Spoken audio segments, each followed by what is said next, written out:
Hi Teen Titans, ito po si Ramil, ang inyong team leader. Tuturuan ko po kayo para matuto kayong mag-register ng new Technopreneur. So ang una, punta po tayo sa MyLX. Login po tayo using our ID at ang PIK natin para makita natin kung saan natin po ilalagay ang bago nating Technopreneur.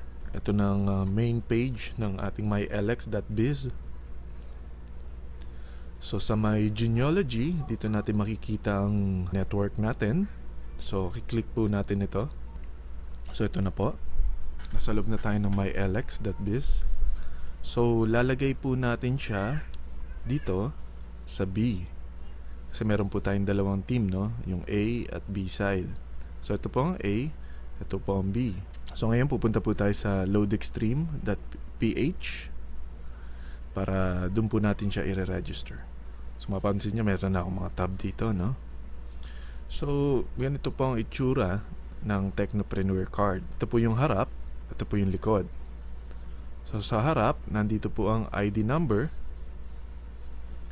At sa likod naman po, nandun po ang tinatawag na SAC or Subscriber Activation Code at ang PPSC ng Product Pack Sales Code.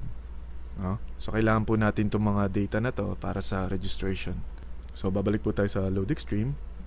Dito naman po sa top right, may makikita po kayo dyan, no accounts, click here. So ito po yung kiklik natin para makapag-register po tayo ng bagong Technopreneur. So may terms of use, agree lang po natin. Pwede rin pong basahin yan kung may oras po kayo. So dito lalagay natin ang full name, address, region, province, town, birthday, cellphone number niya na gagamitin, ID number, SAC, ito po yung nasa card ng Technopreneur card, at email. So full name, ito po ang lalabas sa cheque na bibigay sa atin ni V-Mobile. So make sure na tama po ang pangalan niya sa ID niya. Kasi i-verify to sa bangko pag nagpa-encash po tayo. So ngayon po lalagay na po natin yung pangalan niya, no? Sa birthday. Susundin lang po natin ang format ng birthday. Nandito po ang sample. At ang cell number niya. At yung ID number, yun po yung sinasabi ko nandito po sa harapan. Ito po yung sample lang, no? Ito po yung galing sa ibang account na. At yung SAC, ito po yung nasa likod, no? At ang email niya. So pagkatapos nyo pong ma-fill upan lahat ng mga personal information niya, pag-click na po natin ng submit. So dito po makikita nyo ang PIK na binigay ni V-Mobile sa atin. Temporary lang po yan. Pwede nyo pong palitan yan ng mas matatandaan yung mga numero. So isulat nyo po yan sa papel o sa likod ng card nyo para hindi nyo agad makakalimutan dahil kailangan pa natin ito mamaya sa registration. So after nyo makuha at masulat, click Activate Business Center. Dito nyo na gagamitin yung binigay sa inyo na PIK. So dito isusulat ko na ang PIK. Ngayon dito, sponsor ID, dito nyo lalagay kung sino ang sponsor or sinong bibigyan ng incentive ni V-Mobile na 500, no? Dito ang sponsor niya, no? So ikakopy lang po natin to.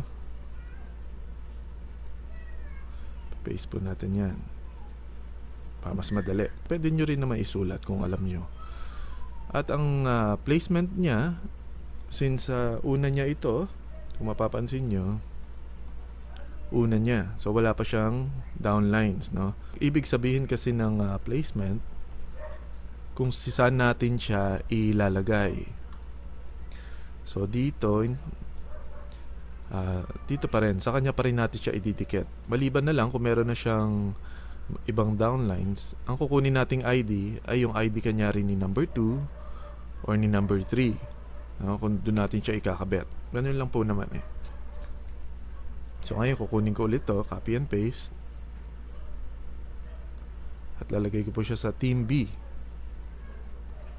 Team A and Team B. So dito doon siya pupunta agad sa Team A. Meron agad kayong bonus nun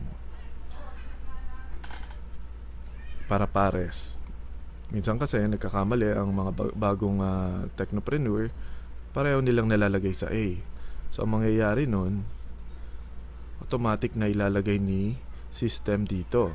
So nalagay niya sa A at pangalawa, naglagay pa rin siya sa A, so automatic lalagay niya sa baba yun. So imbis na sana meron kayong pair, dito napunta. So mahirap yon. Touch move tayo. Papa-reconstruct pa natin yung kay B-Mobile. So kapag nandito na lahat ng mga data at numbers, so isasubmit na natin siya. So dito nakalagay na yung information, no? So pwede nyo siya in-check. Ang sales sponsor niya si Jenny V, then ang placement niya si Jenny V pa rin, at ang position Team B.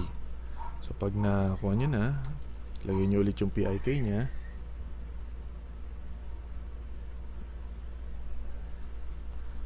na binigay sa inyo kanina. So submit. So lalagay natin yung ID, yung PIK, at yung PPSC.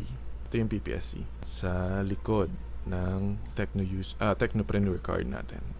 Pag na double check nyo na, click submit, at ayan, successfully credited your PPSC.